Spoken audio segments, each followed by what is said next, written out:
welcome to the Impostor Syndrome Files. I'm Kim Menninger, and I am so grateful that you are here.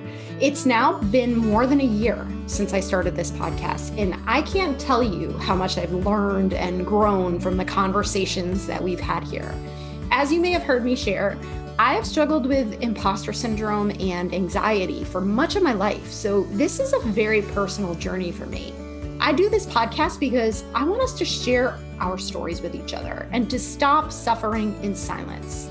Imposter syndrome is a pretty universal human experience and nothing we should be ashamed of. By listening to or supporting this podcast, you're helping me to advance my mission of destigmatizing this conversation and making it safe for everyone to be vulnerable and get the support they need.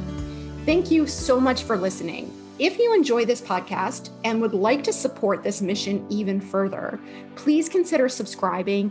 And if you feel inclined to leave a 5-star review, this really does help raise the visibility of the podcast so that others can find us. And please consider sharing with your friends. Lastly, if you have a story you'd like to share, connect with me anytime. I would be happy to interview you. Thanks again for being here.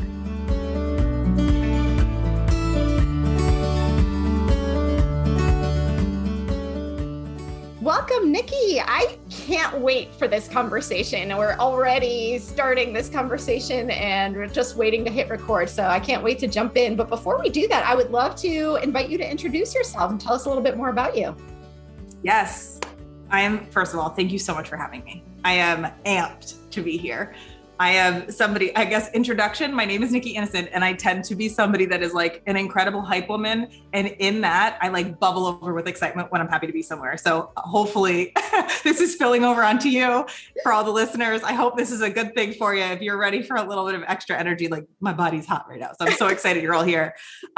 Who am I? It's so funny. I just popped in. I have a podcast myself, and I just did a little like impromptu that was, I actually am titling it, What Am I? Or Who Am I? So one of the questions that's super hard for many people that are racially ambiguous like myself, I am half white and half Black, is kind of, what are you? Or who are you? And most of the time it's, what are you? And so a big part of my identity is really embracing the in-between and living in that space of other.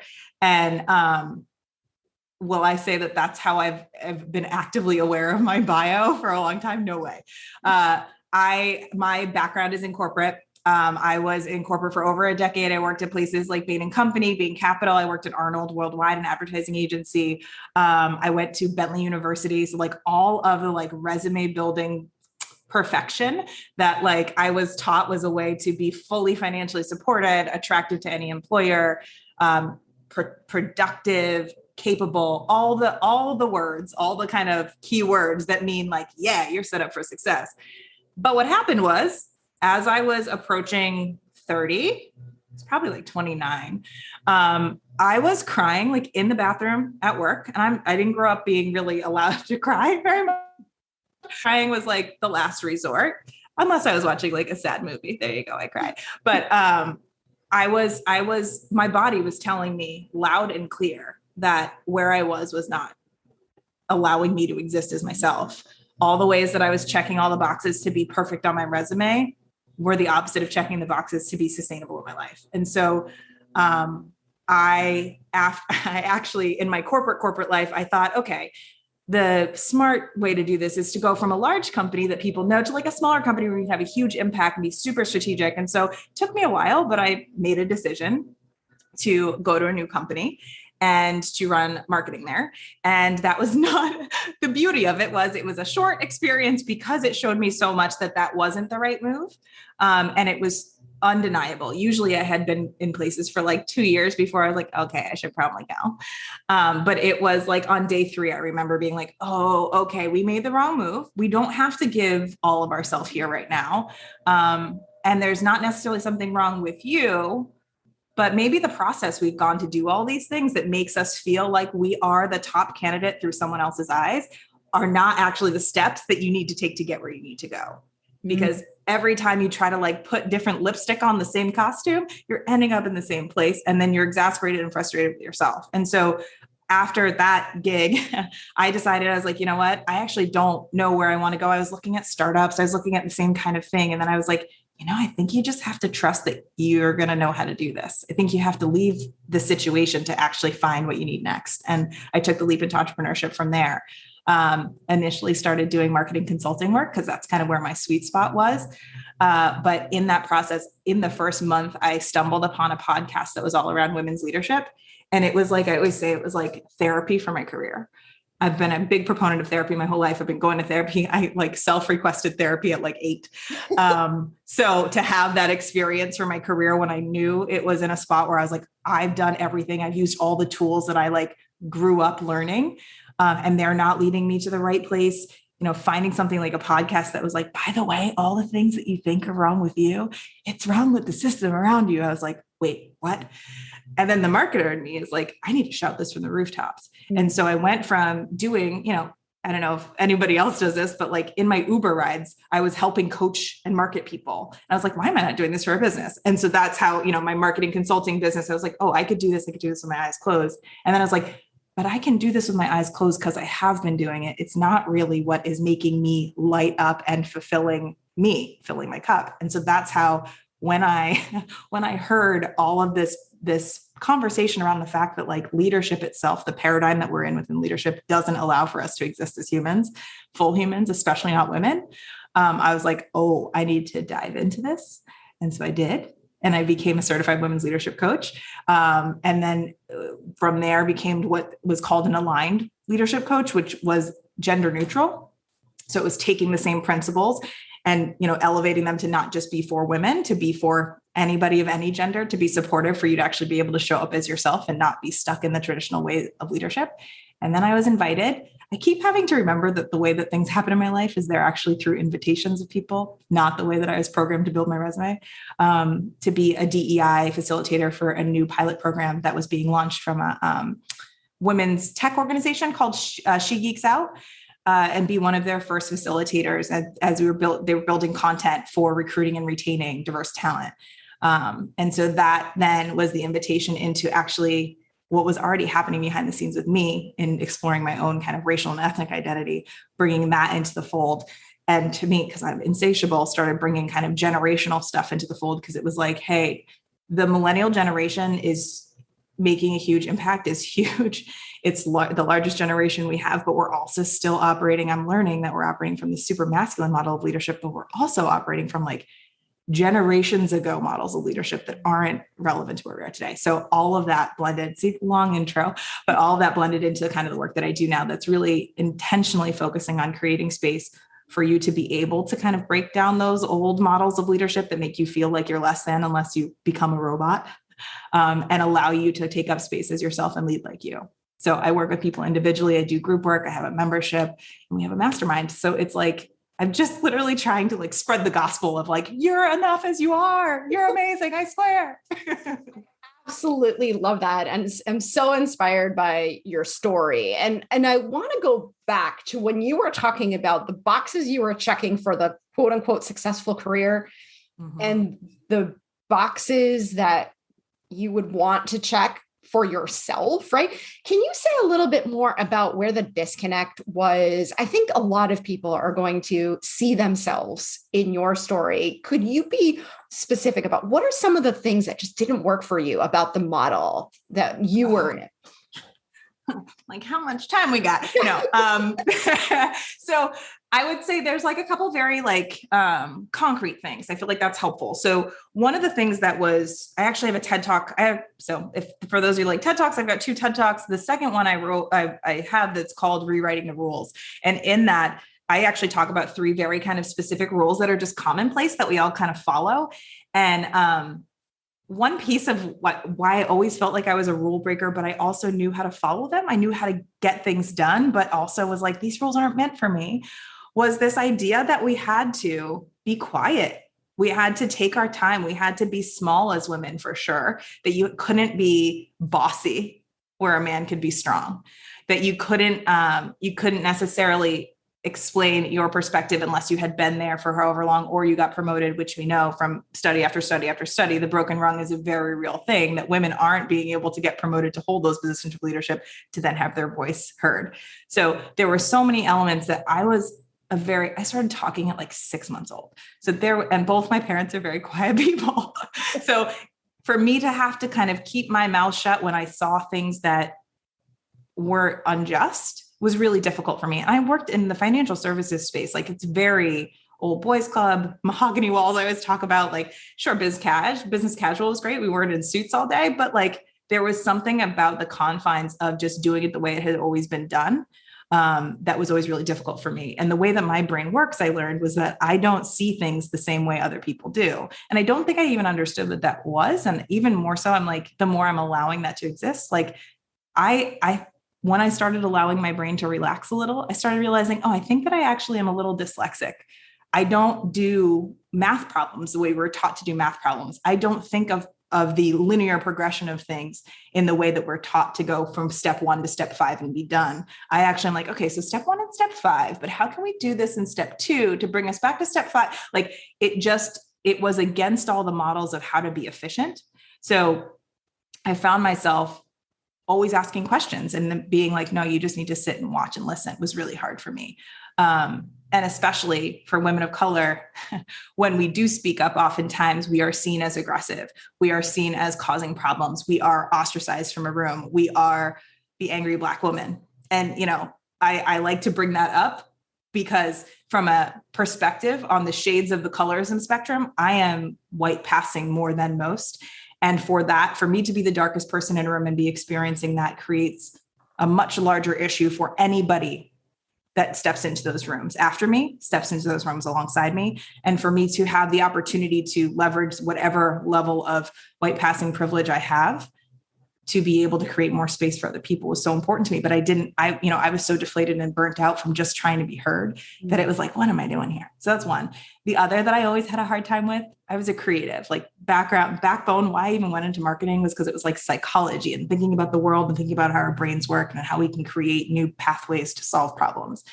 And I went into a very analytical space. And so it was very much regimented around like, here's the time you get into work and here's the time you leave. Here's the way you do this. Again, like if you think about like word problems when you were in school, that there were 5 steps you had to take. Even if you had the right answer, you had to show your work. And if you showed your work differently than the teacher, your right answer was wrong. So I always had a hard time at work about, they would give me a hard time about when I was in the office or not, but I was working a job that wasn't based on the stock market at all. So I get the confines of time where somebody's doing that. But I was working until 2 a.m. and I would come in at 9:05 and it would be a problem. And I was like, but I've been doing this all day and I'm out here doing very different things than everybody else that's abiding by these particular rules. And I knew from even the people that I worked with that like they were working outside the confines of those hours. So why were the rules so rigid to keep us in line, to keep us under the thumb, keep us under surveillance? It just didn't feel right. And again, I guess that little kid who always has spoken has a hard time when it's like, okay, maybe I'm doing something wrong. But when I start realizing like, it's not just me, it's that everybody is being kind of shoved into a box that nobody fits in. It's really hard to stay quiet. So yeah, I think the fact that there's so much of what we operate within that tells us that we can't actually have our own experience. We need to kind of regurgitate out what the approved script is. Find that tends to be big picture, what tends to kind of make me rebel and get out of the box. So any way in your life where you feel like you have to change who you are to be acceptable, I feel like that's, at least for me, has been a really big clue of like, what's on the other side of that is like what you are so uniquely destined to take up space in this world to do. And so again, I just feel like so much of my experience was constantly telling me not to lean into that, not to lean into the kind of beauty and the uniqueness that I'm bringing to the party. And, I could soapbox this on all those buckets, but there are so many ways that we are told that we shouldn't trust our gut. We shouldn't trust ourselves. And I think that is like one of the biggest disservices that we do to ourselves, because why are we here if not to be able to contribute our unique contribution? Absolutely. And what you're making me think about too is that when we find ourselves in those kinds of situations, especially if we don't have the benefit of a community that acknowledges this, that it's so easy to internalize this lack of fit as something being wrong with me, right? I'm not doing it right, or I don't belong here, or just things that undermine our own confidence and sense of connection. And I'm curious how you were able to make that transition from this is not about me necessarily. This is about the system. Like, did you struggle with self-doubt along the way? What did that look like? All day. Yeah. It's so funny. I was thinking about before we hopped on here about like, okay, imposter syndrome. I mean, you're here all the time. So what's an example of what we want to do? Right. And I feel like so often that imposter syndrome, when I talk about imposter syndrome, usually I'm talking about the fact that like, yeah, we have the definition. And initially the definition was back in the 70s and was pertaining to, it was a women's issue, which, makes me roll my eyes in a whole bunch of ways. But I actually view it very much as the way that we categorize each other and value our worth. And so when you are the only person in a room that looks a certain way or occupies a certain identity, and you are representative of that entire identity, it's very difficult to disassociate or to detach yourself from the feedback you're getting as that being something larger than yourself. So when you are the only one, you're like, well, I don't have anybody else to compare it to, so it must just be me. And what I started learning, because I've mentioned this a couple of times, because I like to talk to people, was the more that I started talking to people about like, is anybody else like feeling extremely burnt out? Is anybody else feeling like their voice isn't heard? Is anybody else crying at work? And, the older that I was getting, and I went to a school where most of the women, there was 30% women.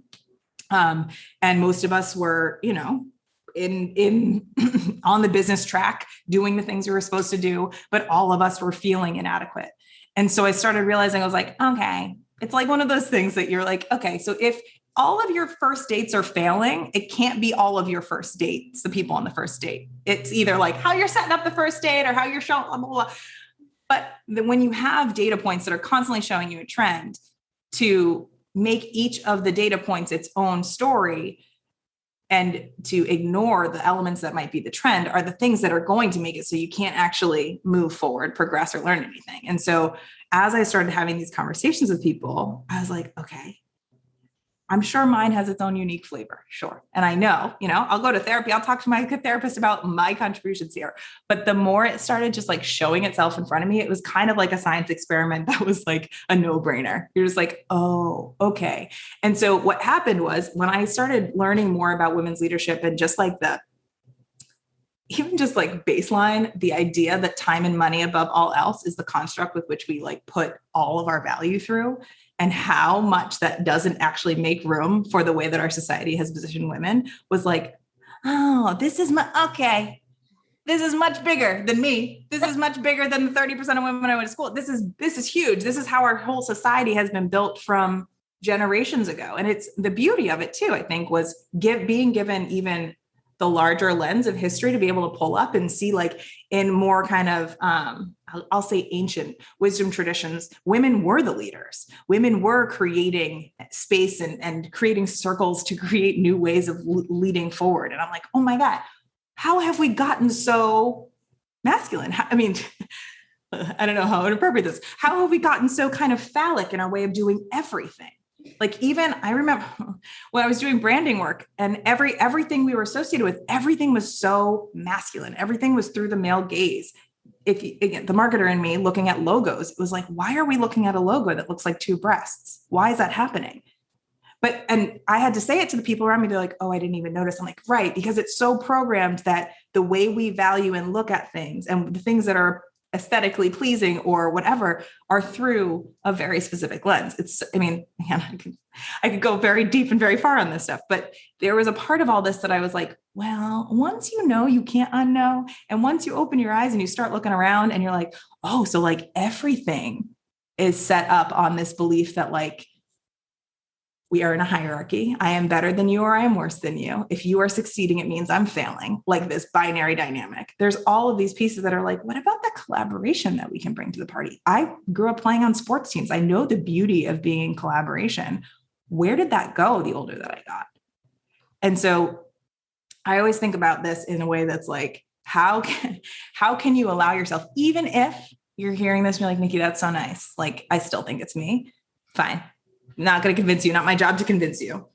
But just give yourself like 15 minutes a day to be like, wait, if it weren't me, just give yourself the room for consideration, because the reason that we're told not to talk about these things, the reason that we're banning women's right to take care of their bodies the way that they choose, the reason we're not allowed to talk about critical race theory, the reason we're not allowed to, we burn books in our history, is that once you start allowing your brain to open up new pathways for things, you're like, oh shit, I never saw that before. Mm-hmm. And so I always encourage people to just give yourself the smallest little inkling of opportunity for your brain to think about it in a different path. And that neural pathway, even if you use it for 5 minutes, starts getting stronger and stronger. And you start seeing that there's so much opportunity outside of the lane that's been painted in front of you. So I'm going to ask you a tough question, because if it were simple, we wouldn't be where we are, right? Let's say I'm listening to you and I'm nodding my head and thinking, oh my gosh, you are telling my story. What do I do? What can I stay in a system and make it better from within? Do I have to leave? Do I have to become an entrepreneur in order to escape the madness that we're talking about? What do I do? Well, here's what I always encourage people to do, because I don't think there's a blanket answer. I think that we are so used to being told that there's a blanket answer for everything. Like, there are 5 New Year's resolutions that we can choose, because those are the only paths we have, though you have like every path you'd ever want. So I don't think you need to do what I did. I don't think you need to do what anybody else has done. I encourage people more often than not to actually take a minute when you're feeling this. And because there's this spectrum of like feeling like you have all of the control and the onus of everything. And then on the other side of the spectrum is like, it's futile. It's like this huge, big beast that there is no way for me to overcome. And so you feel exhausted in both spaces, and you get so exhausted and burnt out that you're like, I guess I'll just stay where I am. And so what I encourage people to do, rather than feeling like I need to take ownership of every single thing tomorrow, or I need to take on the whole system, is I actually think the most revolutionary thing you can do, especially if you're a woman, especially if you're in a non-dominant identity bucket, is to actually get an understanding of who you are and how you operate. And really, I always talk about the fact that like, I believe that the most important relationship you can have in your life is with yourself. So figuring out how you can fall in love with yourself a little bit more and get a sense of like where you're strong, where you resonate, where you're able to actually show up fully as yourself, and be able to then notice the times in your life where that space and that lane is opening up, and trust yourself enough that like you can start to dip a toe in those spaces. Because when you are in a spot where you're first realizing, oh my God, the system's rigged against us, you can feel, I think the same thing. I was like, the feeling of like, how did I not know this? Because that's how I felt when I was first listening to the podcast that I was listening to. I was like, oh my God, I have been drinking this Kool-Aid for so long. And I have been, I feel like I'm a really smart person, but how did I not see any of this? The goal in that isn't to be like, well, now you're all educated and you've got everything, go. It's really to take some time and be a little bit compassionate with yourself, and to understand like, okay, I learned those things. I have been marinating in this soup for a very long time. That's why I believe what I believe. I've seen what I have. They might not be my beliefs, but even bigger, I think it's important to get to know who you are, so you can understand your values outside of the conditioning around you, so that when it shows up, you can make an aligned decision for yourself and not just how you feel like other people want you to. So I always encourage people, like, step number 1 is to get a really close understanding of how you operate and what actually resonates with your intuition, so you can understand, like, does that feel right? Or does that just feel like it's the way that somebody would give me a gold star 100%? Because those might be 2 very different things. My values giving me 100% and somebody else giving me 100% could be completely different. But if I don't know what it feels like for my values to give me the thumbs up, I'm never going to be able to overcome that kind of really tempting, here's the 100%, here's the extra credit. You're doing such a good, your perfection, right? The perfectionism of it all is really intoxicating. And again, the reason you're like, not an easy question. Yeah, it's not. I mean, we are surrounded by systems that are keeping us in a place of like, stay where you are and feel like it's you, but feel like you can't and won't do anything about it. So the part of this that is so important, I think, is just to like create some space around you to exist as yourself. I think it's the most important and the most kind of generous thing you can do for yourself. And then the beauty. I always have a hard time using the word contagious in the middle of COVID, but the contagious energy that comes with your ability to take that space actually gives permission to the people around you to take up their own space a little bit.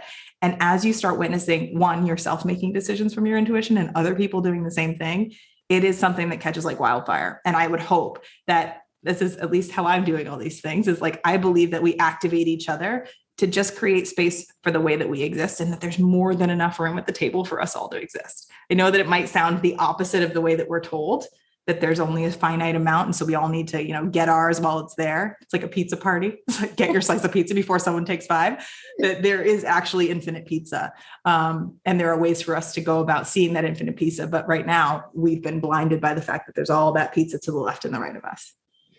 Oh my gosh, there's so much in what you just said. That's sorry. Powerful. No, so many powerful things and it's interesting because I've been thinking about this a lot too, and I'm probably falling into the trap of either or thinking as well, because I've always, I do a lot of speaking on imposter syndrome. I do a lot of coaching on imposter syndrome. And so there are so many different strategies that I will recommend when it comes to managing imposter syndrome. But when I think about my own story, and if I'm really being honest with myself, I think the absolute biggest turning point for me in my own journey with confidence, imposter syndrome, how I saw myself, was leaving a situation that wasn't a fit for me, and now working in a space where I feel completely myself, and I feel like I am doing the kind of work that feels meaningful to me. And there's obviously privilege that comes with that, right? Not everyone can do that, but I have never felt more myself than I do in this very moment and in the context that I operate within today, right? And so my wish for absolutely everybody out there is that we would all find that. And I think that's what you're talking about too, is that you create more space for you to even figure out what that real self is. Because I will be honest and say, I don't know that I knew that this was my real self back then, when everyone has an opinion on what's the best path for you and what's the right way to do things, exactly like you're talking about. Yes. And unless you can get to a quiet enough space where you're only hearing your own intuition's voice, not even the fear voice, like the voices that are masked, right? This is so hard. This is hard stuff. Yes, it is. Yes. It is. Yes. So, I think that it's for people who don't have the luxury of being able to leave, have a quiet space and then make a decision. How do we do this in the day-to-day of what we're doing now? Yeah. So, okay. There's 2 things that just came to my mind. I was scribbling down notes so I didn't forget them. And again, it's like an answer key that I hope I remember to use it. But, I think there are 2 pieces that came to my mind as you were speaking about this. I think one of them is, before we can start, we have to know where we're going. That's a very kind of linear way. That's kind of the way we've been taught. The way we see things is in a very, again, I was talking about kind of that very direct model of like, in order to take the first step, I have to know where the goal is and I have to have a plan. I have to have a 5 to 10 year plan in order to do anything. I have to know my destination in order to be able to do it. There's a whole bunch of information about, especially, hormonal information about how our brains are developing as we're in utero, about how our kind of neural pathways are created and developed and stunted based on the influx of different hormones, based on how testosterone and estrogen. So very fascinating. I encourage, if there's a book called Moody Bitches that I absolutely love that talks about this. And there's like a very short segment about it, but it was one of the things that kind of revolutionized the background I had around kind of women's leadership and being a lot less linear and a lot more circular and a lot more cyclical. So I think there's a part of this. I just want to say, like, if you are feeling like in order to take the first step, I have to know my destination, maybe give yourself the okay that you don't. I always tell people, if you're searching to reach the mountaintop, so often you don't even know if the mountaintop is where you want to go, and you've spent so much energy to get there. So the real goal is to focus on the steps along the way to make the next best step for you. And you never know that next best step that you thought you needed to get to that mountain. But when you started taking steps, there was like 4 other mountains over there that were even more aligned with where you needed to go. So I feel like oftentimes, especially go on like an education dynamic, but like the way that we are educated in this country, it is that we need to invest so much of our time and energy and follow the steps to get to, like, if you want to be a doctor, how much time do you have to, when did you have to commit to that? And how much time till you actually get to be that? And do you have the ability to kind of chart your own path along the way? There's a couple decision points, but really those decision points are within the confines of a very small window. And so if we think about as we're making these decisions and as we're feeling like, when can I start? I encourage you to start with baby steps and really try not to get too disillusioned by the mountaintop, because the beauty of this work, at least that I think, is that like your mountaintop is so much more magical than you could ever envision. That's the part of the co-creating along the way that is so important. Then the other part of this that I think is really, really difficult. And this is part where I was like, this is so hard, because it is. I mean, I can tell you, so I'm almost 5.5 years into this journey of entrepreneurship, and I had no idea. I literally had no idea. As I was saying, I left where I was and started doing marketing consulting because I knew I was good at marketing. It's what I had been trained in. And I was working with women, small and medium women-led businesses. That was my goal. Because I was like, well, we're not creating enough space for women to be representing themselves as brands, as women. We're trying to put them into masculine models. That's kind of how my brain was working, but I didn't even know that was what was happening. Then I started listening to a podcast that someone at a spin class told me about. That then changed my whole trajectory of, oh my goodness, I can make space for myself to be myself, but also here's a whole new pathway that like, I feel like no one's talking about and people should be talking about. And so all of these invitations that have led me to where I am today, I could never have imagined them 6 years ago, never. And so if I had made my 10-year plan, I would have missed all these opportunities because I would have been so focused on it. The second part is this feeling of fear and intuition and knowing the difference between the two, because fear can be so ingrained in our entire bodies, especially, I mean, I feel like we live in a culture that fear is so rewarded by financial. There was this whole, I don't know if you watched, there was a 60 Minutes episode this past weekend around Facebook and the whistleblower from Facebook. And she was talking about the algorithm actually rewards creating more division and fear. It actually creates more action for people. People stay on the app longer. There is a monetary reward for Facebook to have keep people stay there. And so there's a lot of our culture that is fueled by this feeling of lack. So go buy whatever you need to make yourself feel better. Constantly make yourself smaller. You need diet culture, so you can buy all these supplements to do that. Go find all these people to fix you because you're broken. All of these things are so baked into the way that we look at the world and we viewed ourselves that no wonder it's like, is this fear or is this I'm so used to fear. Is that the way I react to everything? And so the way that I actually, because I have my own journey very much so with fear. I mean, this morning had my own little, hold on, are we feeling fear or are we not? Is getting really close with your body. And so for me, when fear comes, I feel like I shrink. I feel like I want to be in a cocoon. I want to kind of hide away for a minute. I want to be quiet. I think I don't want to I'm like walking on eggshells, but I don't even want to walk. Like I just kind of still a bit. And so I don't know how that feels for everybody, but I really encourage you, like if you way to do this is like watch a scary movie, see what your body does, like put yourselves in specific instances of fear that are like safe. You're not actually putting yourself in extreme danger, but start watching how your body reacts to those things and acknowledge, okay, when my body is reacting to that and it actually reacts the same way in other ways in my life, that's fear. That's not my gut. My fear is so strong that I can feel it everywhere, but that's not me telling myself I should or shouldn't do something. That's me saying, I'm afraid of that thing. So I'm shutting down. And then intuition, I always think as expansive. I think of it as spreading your wings. In my first TED Talk, I talked about the evolution from a caterpillar to a butterfly. And so I very much think, I was just referencing cocoon as well. I very much think the ability to really align with our values, our intuition is the ability to spread our wings. Even if in spreading our wings, it's saying, no, I don't want to do that. Witnessing yourself do that is a really important thing. Or no, that's not right for me. Or you know what? No, that is very close. That is very close to something that created a lot of fear for me. That's not right. The difference, I think, is really being grounded and less, I don't know. I just did a podcast about eagle versus mouse mode. So being very shaky and anxious is just the way that we've been operating for so long that we think that's who we are. And really on the other side of it is we can live a life of more ease when we allow ourselves to really believe that we are meant to be who we are in this space, in this time. We're not late. We're not early. We're doing everything we need to do right now in the moment. And even other people have different paths. We don't need to be on there. We don't need to be in their lane. We can stay in our lane and trust that the way we're doing things and the way we're learning things and the pace of which we're moving is okay. I want to go back to what you were saying too about the mountaintops and everything, because I just think this all fits together so perfectly. So if I am right there with you on the 5 to 10 year plan. I mean, never, ever in my life would I have seen myself where I am today. Never thought entrepreneurship was going to be my path. And so I'm thinking about just the inherent limitations of trying to come up with a 5 to 10 year plan when you can only see the world through the lens that you have available to you in this very moment.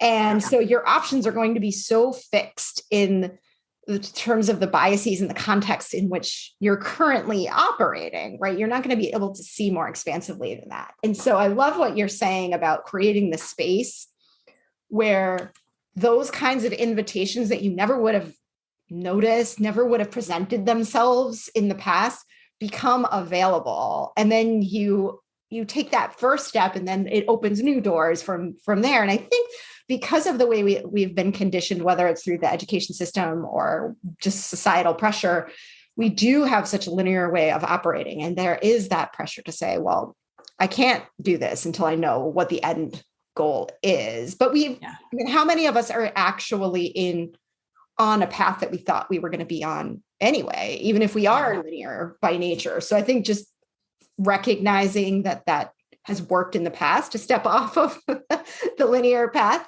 is helpful too. And just this whole concept that you bring up about how do I know if it's fear talking, right? Because anytime you step into something new, even if it's a positive thing, right? Even if it's like a self-discovery thing of like, wow, this feels so different. It can be scary because our brains are programmed to think, this is not familiar ground, right? Like, doesn't matter what you think it is. This is not a safe space. And so to just be able to identify what fear feels like so that you know it when it shows up and you can be compassionate towards that part of yourself that's simply there to keep you safe and to keep you from doing something dangerous, but not let it stop you from moving further in the right direction. Yeah.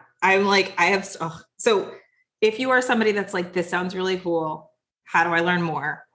There was a book called What Happened to You? Oprah Winfrey. I don't know if you've heard of her. Kind of famous name. And Dr. Bruce Perry came out with a book. Was that earlier this year, late last year?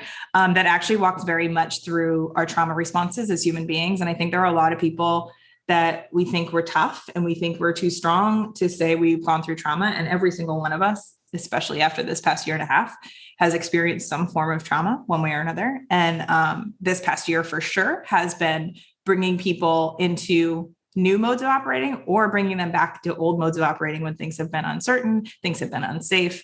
And so if you are interested in learning more about this, first, I mean, I always encourage go to a therapist. I think you were just talking about something that I work with. I've been to a bunch of different therapists, and my current therapist and I work a lot on something called parts work, which was exactly when you were talking about that. I think it's really, really helpful to have compassion for the parts of ourselves that we feel like are standing in our way or are harming us in some way, or we're really frustrated with. I think imposter syndrome, when I do a lot of work around that, I'm always talking about that kind of, and not new news here, but inner critic, and how that inner critic isn't something that we're trying to get. I always talk about it, talk a lot of metaphors, but talk about it, about being in a car, right? And so if your inner critic is driving the car and has the wheel, like, you're likely just running into a whole bunch of negativity and a whole bunch of walls and staying as safe as possible, but really, really small and not really necessarily doing anything unless you're doing it for somebody else's approval. And the idea, like at first, I remember being like, can the inner critic just go? Can we drop it? Can we go to a rest stop and then be like, oops, sorry, didn't notice you weren't in the car. See you later. But the answer is you can't do that, right? Like, that is a part of who you are. And so to shun that part of who you are, they just get louder. It's like a kid that's screaming in the back seat and you just ignore the kid and they just keep getting louder and louder and louder and have a louder meltdown. And then everybody starts melting down. The ability to be like, oh my goodness, thank you so much for your information, inner critic. I actually really understand where your strengths lie. Let me give you an opportunity to use them somewhere else. Because right now it's actually making it so we can't move along this journey. We can't go to our next stop on the road trip. So I think that particular part of this, as we are feeling like, well, I'm not really sure how to do this. I'm not really sure if I should be planning at all. Is that what you're telling me, Nikki? Should I not be planning the 5-year plan? Are you telling me not? No, but also allow yourself to witness what's happening along the journey, I think is the main piece of this, because there is so much discovery to be had that when we are so focused on urgency, And we are so focused on doing things quickly. We are so focused on doing things efficiently. We are so focused on doing them the way somebody else approves of. We lose our ability to tap into ourselves because we have been trained. I always talk about this with regard to, I don't know why education is getting so much play today, but we don't have a class growing up about ourselves. We have a class about history. We have a class about English. We have a class about math. We don't have anything to get to know how we operate. We don't have to do anything. And it's fascinating to me because we are built to be able to live in this in between. You think about kids, their awe for the world, their ability to play in a sandbox, their imaginations can run wild and they can create all these things that we never saw possible. They have imaginary friends that they have genuine relationships with. And at some point we decide that that is no longer useful unless you're an innovator in Silicon Valley that played with that for 2 seconds and you monetized it within five minutes in your parents' garage, right? Like that ability to play is not allowed here. And so I always think about like, how can we tap back into the things we're already really good at rather than trying to become a better, more improved version of ourselves by adapting somebody else's way of living or fixing the thing that's broken? Be like, okay, when were there times in my life where I was doing things where I was in the flow, and can I do more of that? And just watching how, because as I was mentioning before, the way my brain is now allowed to operate is because I've taken the rules off of it. And it's like, am I really, really good at being as logistically sound as I used to be? No.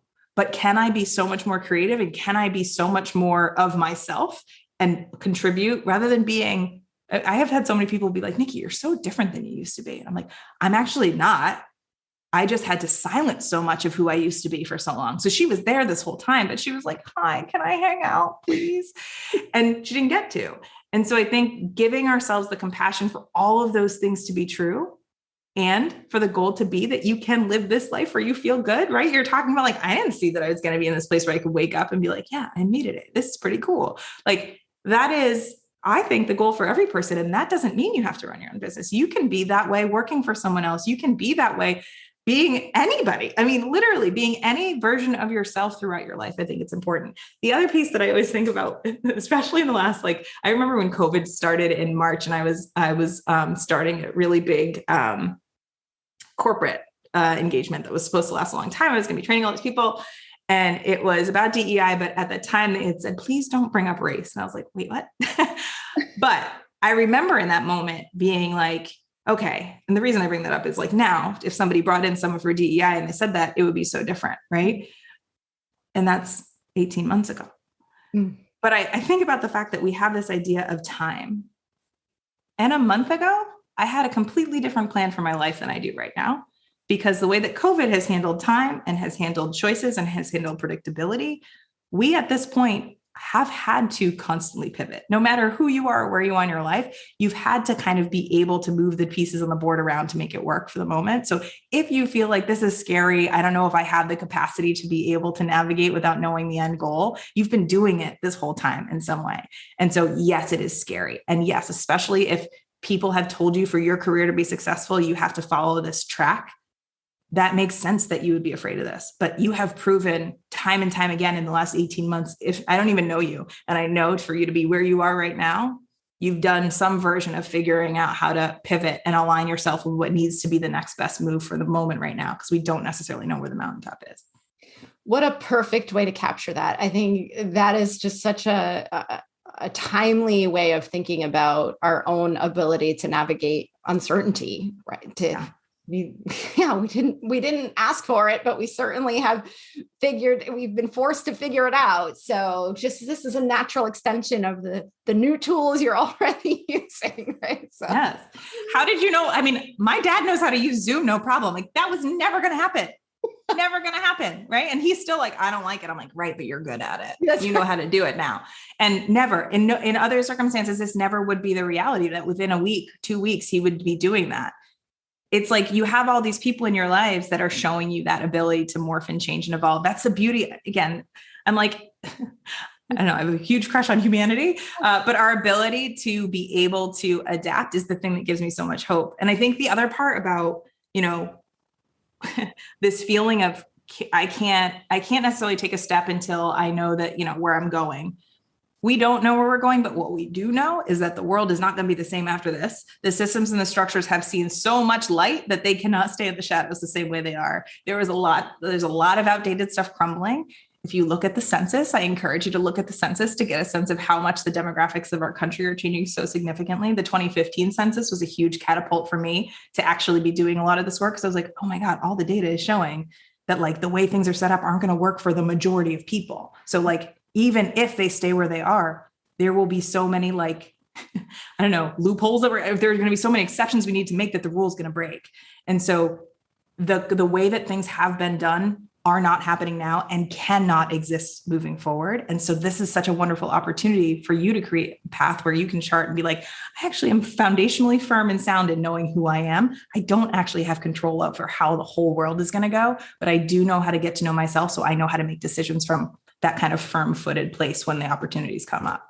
Oh, what an optimistic note for us to wrap up on. I love it. It just really not to put any time pressure on people because we've been talking about that sense of urgency too. But I do think that if you've ever been thinking about it, if this resonates with you and you've been thinking about this, there's no better time than now to really start to put some of these things into action.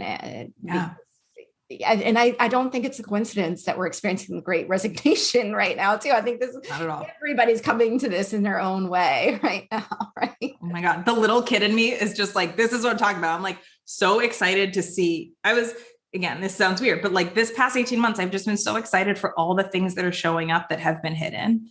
And yeah, I think even when you're saying taking action, it does not mean quit your job. If you don't feel like you can quit your job, it means take a step that you wouldn't necessarily take to be able to uncover something that's been hidden. That's all it means. You don't have to have, again, the easy button. You don't have to go and like blow up your life. You don't have to do any of those things, but just trust yourself to like maybe step out of line a little bit for yourself and watch what happens. I love it. And this is truly, Nikki, has been one of the most fun conversations I've ever had. And I know it's hard stuff. And I know that, we've got a lot of progress that we still need to make, but I feel so hopeful just listening to you. And I really know, I know everyone is going to take a lot away from this conversation. So thank you so much. Oh, thank you. I'm getting all emotional over here. So thank you. And thank you for all of you who listen. I know I value so much the time and energy you put into there's so many things that we hear and we listen to and we take our time with. And so I'm just so grateful to have occupied a little bit of your day today. And if anybody wants more of Nikki, we will absolutely include your bio and links and anything else that you want to share with us in the show notes as well. So feel free to reach out to her as well. Thank you so much for reaching out, because I do really believe that like so often when we are navigating that discomfort of like, I don't know if I know this person, I'm not able to like meet you at a networking event. I'm not able to do the normal things. The willingness to kind of put yourself out there and be like, hey, like I have a hard time for my own podcast being like, hi, do you want to be on my podcast? I know that can be a really hard thing. And so I'm just so grateful that you were willing to open up the invitation. I think, again, it's just modeling even more of what we're talking about the fact that like putting things out there brings so many things that you don't even know you'll expect. And so I'm just incredibly grateful for you bringing me on here today, because it was such a joy. Thank you so much. It was one of the best decisions I've made in a while. Thank you. I'm so grateful. Oh my goodness. You just like made my day. What is this? God. Thanks again for listening. If you'd like to stay connected, please join the Leading Women discussion group, which meets every Thursday at 12 p.m. Eastern. This is a place where women come together to discuss questions or challenges related to leadership development and career management. It's a great place to learn from, support, and connect with other women on similar journeys. In addition to the weekly calls, we also have a Facebook group and a Slack channel where we stay connected and support each other. Please join us there too. You can check out the show notes for the links. Before we wrap up, if you like this podcast, I would love to share another podcast with you that I know you will enjoy. Do you ever find yourself playing small? Do you want to take risks, but in the end, you end up taking the safe route? Does your inner critic keep you from reaching your full potential? As counterintuitive as it often feels, we don't become confident first and then take action. It's through our actions that we build our confidence. That's why one of the greatest ways to manage imposter syndrome is by taking brave and bold action. If you want inspiration and insights to help you to take action and to be brave at work, then my friend and colleague Jen Pastikas's Brave Women at Work podcast is for you. Jen and I met when we interviewed each other for our podcasts, and I knew instantly that Jen and I shared a similar worldview and a commitment to empowering women to be our best selves. On her podcast, Jen digs into common challenges such as perfectionism, boundary setting, and burnout, all to empower us to shift our mindsets and play bigger in the workplace. You can find the Brave Women at Work podcast on Apple Podcasts, Stitcher, and Spotify. Visit the show notes for the relevant links. Thanks again, and please stay in touch.